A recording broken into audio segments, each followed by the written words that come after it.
आप सभी को मेरा नमस्कार।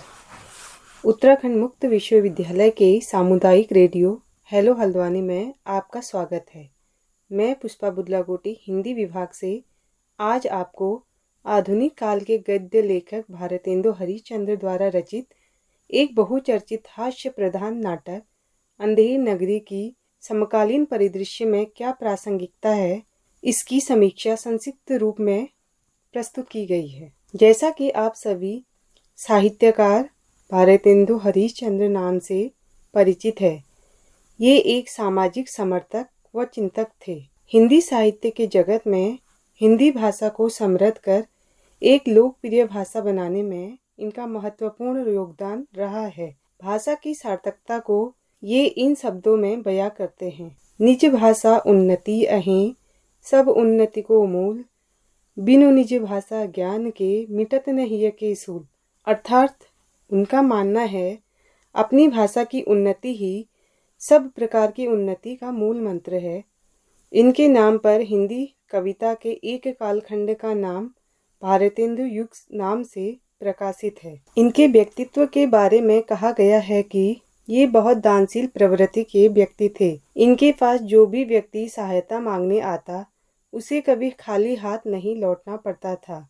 इनकी ऐसी प्रवृत्ति के कारण ये स्वयं ऋणी हो गए और अंत में क्षय रोग से पीड़ित होने के कारण कम उम्र में ही इनका देहांत हो गया। साहित्य के क्षेत्र में इन्होंने मुख्यतः गद्य, नाटक, निबंध, कविता और पत्रकारिता जैसे कई विषयों पर लेखन कार्य किया।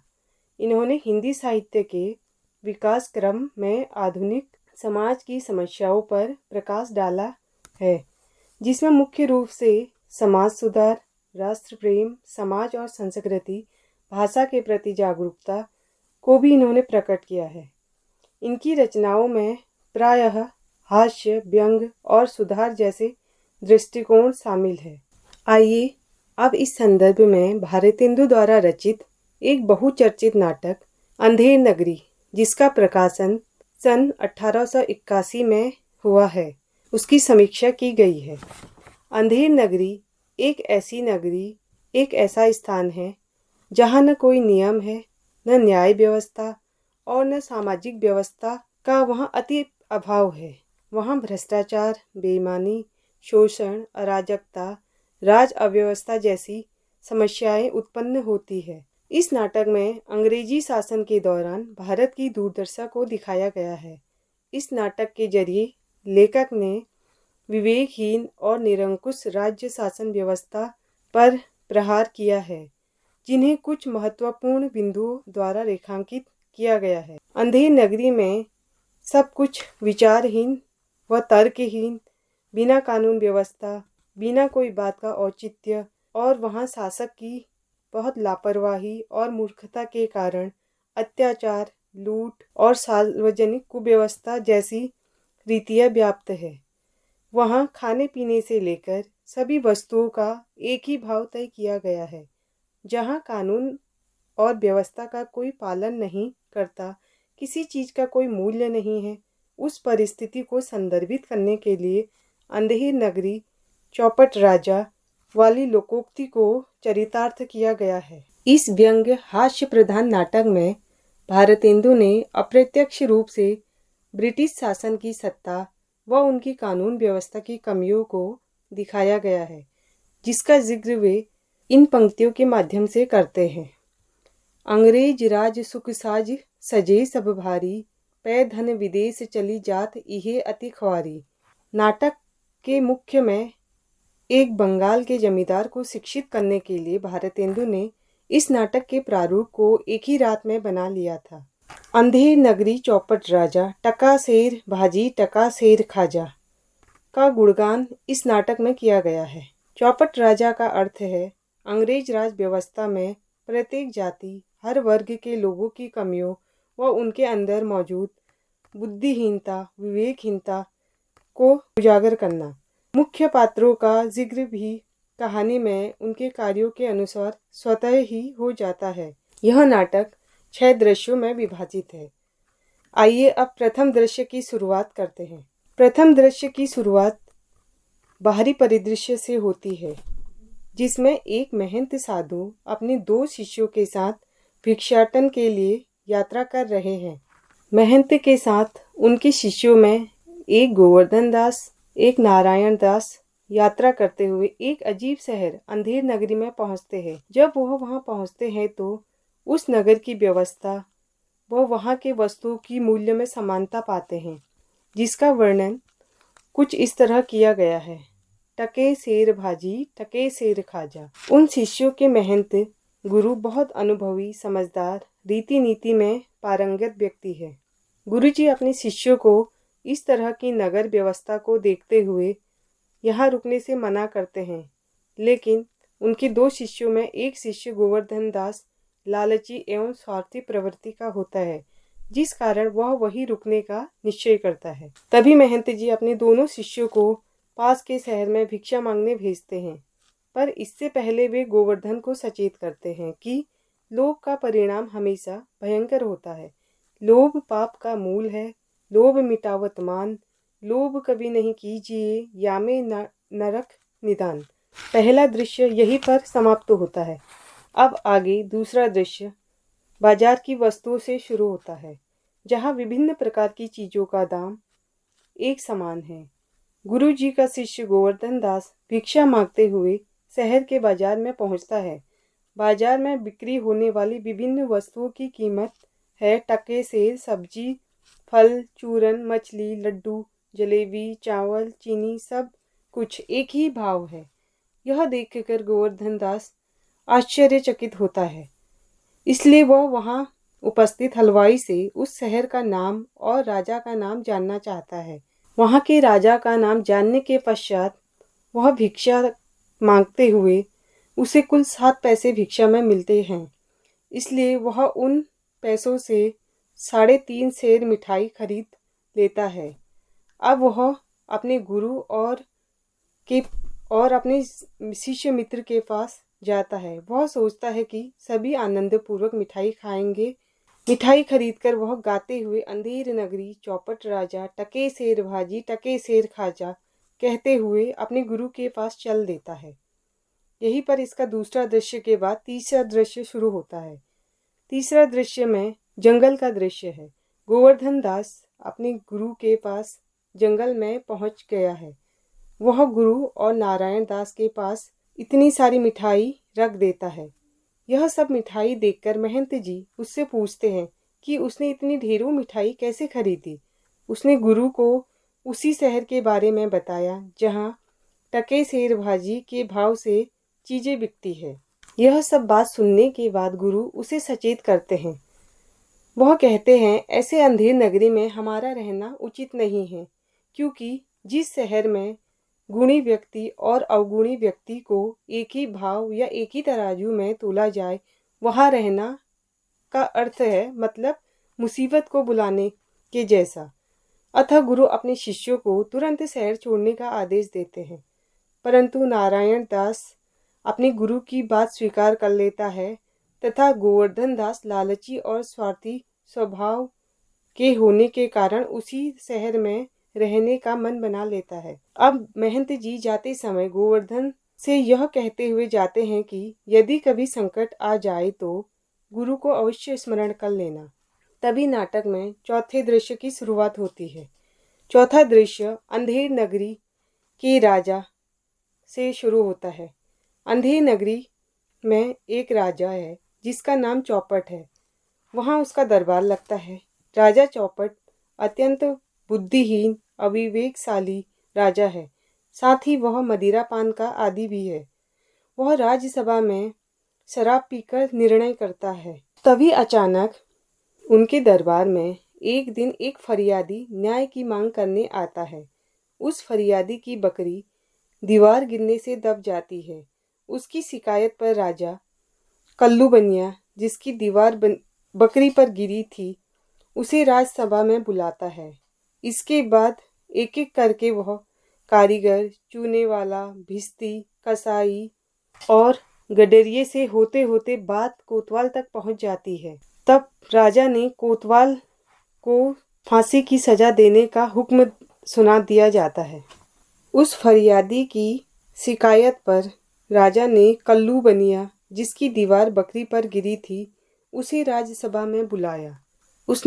राजा ने अपने नौकर से कहा, कल्लू बनिया को अभी पकड़ कर लाओ। तब मंत्री ने कहा, महाराज, दीवार नहीं लाई जा सकती। राजा ने कहा, अच्छा, उसका भाई, लड़का, दोस्त, आसना जो भी है उसको पकड़ कर लाओ। महाराज, दीवार ईंटें चूने का होता है, उसका कोई भाई बेटा नहीं होता है। तब राजा ने कहा, अच्छा, कल्लू बनिए को पकड़ कर लाओ। तब नौकर दौड़कर गए और बाहर से बनिए को पकड़ कर लाते हैं। तब राजा बनिए से पूछता है, अरे बनिए, इस फरियादी की बकरी आपकी दीवार में गिरकर दबकर मर गई है। तब कल्लू बोलता है, नहीं महाराज, मेरा इसमें कोई दोष नहीं है, कारीगर ने दीवार ही ऐसी बनाई थी कि जो गिर पड़ी। तब राजा कहता है, अच्छा, कारीगर को पकड़ कर लाओ। तब कल्लू चला जाता है। इसी तरह यह क्रम चलते रहता है। यह क्रम कारीगर से लेकर चूने वाला, भिस्ती, कसाई और गरिये से होते होते बात कोतवाल तक पहुंच जाती है। राजा ने कोतवाल को फांसी की सजा देने का हुक्म दे दिया जाता है। इसी तरह पांचवा दृश्य जंगल का है। पांचवें दृश्य में गोवर्धन दास अंधेर नगरी की मिठाइयाँ खा खाकर दिन प्रतिदिन बहुत मोटे ताजे हो गए हैं। वह वहाँ अपने दिन सुखपूर्वक व्यतीत कर रहे थे। तभी अचानक राजा के 4 नौकर गोवर्धन को पकड़कर ले जाते हैं। उसे कुछ भी समझ में नहीं आता है। पूछने पर राजा का नौकर बताता है कि यद्यपि राजा ने कोतवाल को फांसी की सजा सुनाई थी, परंतु फांसी का फंदा बड़ा है और कोतवाल का गला उसमें फिट नहीं आ रहा है। अतः राजा का हुक्म है कि उस फरियादी को न्याय दिलाने के लिए कोतवाल के स्थान पर किसी मोटे ताजे को फांसी पर चढ़ा दिया जाए। अब गोवर्धन दास की आंखें खुलती है कि उसने अपने गुरु की आज्ञा का पालन क्यों नहीं किया, जिसका आज उसे इस तरह सामना करना पड़ रहा है।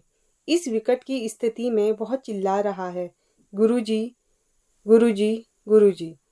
गुरु का वह स्मरण करते हुए कहता है, काश मैंने अपने गुरु की बात मान ली होती। जब गुरुजी को यह बात पता चलती है तो वह उस नगरी में आकर अपनी बुद्धिमानी से गोवर्धन को इस अन्यायपूर्ण न्याय से बचाते हैं। अब देखिए, इसमें छठा दृश्य शमशान नगरी का है, जहां गोवर्धन को फांसी पर चढ़ाने की पूरी तैयारी की गई है। तभी वहां गोवर्धन के महंत जी गुरु अपने शिष्य नारायण दास के साथ आते हैं। वे अपने शिष्य गोवर्धन दास को अंतिम उपदेश देने के बहाने राजा के नौकरों से कहते हैं कि मुझे अपने शिष्य को उनके कान के पास जाकर कुछ उपदेश देना है, कृपया आप थोड़ा सा बाहर चले जाइए। तभी गुरुजी फुसफुसाते हुए गोवर्धन के कान में जाकर कहते हैं। इसके बाद तुरंत ही गोवर्धन फांसी पर लटकने के लिए तैयार हो जाता है। साथ ही साथ गुरु भी गोवर्धन के स्थान पर फांसी की मांग करने लगते हैं। इस तरह सूली पर लटकने की उत्तेजना व बहस को देखकर वहां खड़े राजा के सिपाही असमंजस की स्थिति में पड़ जाते हैं। जब सिपाही इसका कारण पूछते हैं तो वे बताते हैं कि इस शुभ घड़ी में जो भी फांसी पर लटकेगा वह सीधा बैकुंठ या स्वर्ग को जाएगा। यह सुनते ही राजा के नौकर अपने राजा चौपट के पास चले गए। उनको यह सारी सूचना देने के बाद वे तुरंत ही राजा के साथ उस शमशान में वापस आ गए। तभी राजा चौपट ने कहा, मैं ही राजा हूँ, तो इसलिए यह अधिकार भी मुझे ही है। तब राजा ने समय ही अपने को फांसी पर चढ़ाने का हुक्म दे दिया। इस प्रकार गुरु ने अपनी सूझबूझ से अपने शिष्य को बचाने में सफलता प्राप्त की और मूर्ख एवं अन्यायी राजा को स्वतः ही फांसी हो गई। इस कहानी के माध्यम से नाटक यह दिखाना है कि अराजकता और मूर्ख शासक समाज में अस्थिरता और अन्याय को बढ़ावा देते हैं। आज भी समाज में भ्रष्टाचार, अयोग्य शासक और न्यायिक अव्यवस्था देखने को मिलती है। इस नाटक से हमें यह सीख मिलती है कि हमें सही निर्णय लेना, विवेकपूर्ण होना और अन्यायपूर्ण व्यवस्थाओं से सतर्क रहना चाहिए। न्यायपूर्ण शासन, बुद्धिमानी सभी के लिए आवश्यक है। अंधेर नगरी आज के समाज के लिए एक आईना, एक दृश्य है जो हमें यह दिखाती है कि अगर शासन व्यवस्था, प्रणाली और समाज में विवेक, नैतिकता और न्याय का अभाव हो तो समाज अराजकता और अव्यवस्था की ओर बढ़ सकता है। यह नाटक केवल मनोरंजन का साधन नहीं है, बल्कि हमें यह गंभीरता से सोचने और समाज में सुधार लाने के लिए प्रेरित करता है। यह नागरिक जागरूकता और जिम्मेदारी की समझ देता है। आज भी कई बार हमें देखने को मिलता है कि गलत नीतियों का विरोध न करने के कारण अराजकता और भ्रष्टाचार ही बढ़ता है। आज के समय में भी गलत सलाह या लालच में पड़कर लोग गलत निर्णय ले लेते हैं, जिससे संकट जैसी परिस्थितियां उत्पन्न होती है। साथ ही साथ इस अव्यवस्था के कारण समकालीन समाज में नैतिकता और मानवीय मूल्यों का ह्रास भी चिंता का विषय बना हुआ है। आज के समय में कई देशों और कई स्थानों की राजनीतिक व्यवस्था में यह विवाद सामने आता है।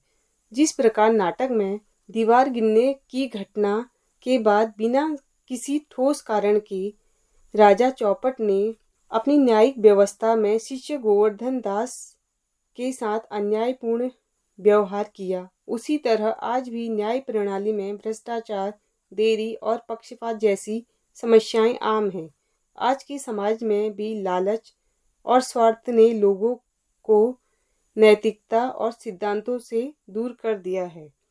इसी के साथ मैं अपनी वाणी को विराम देती हूँ। धन्यवाद।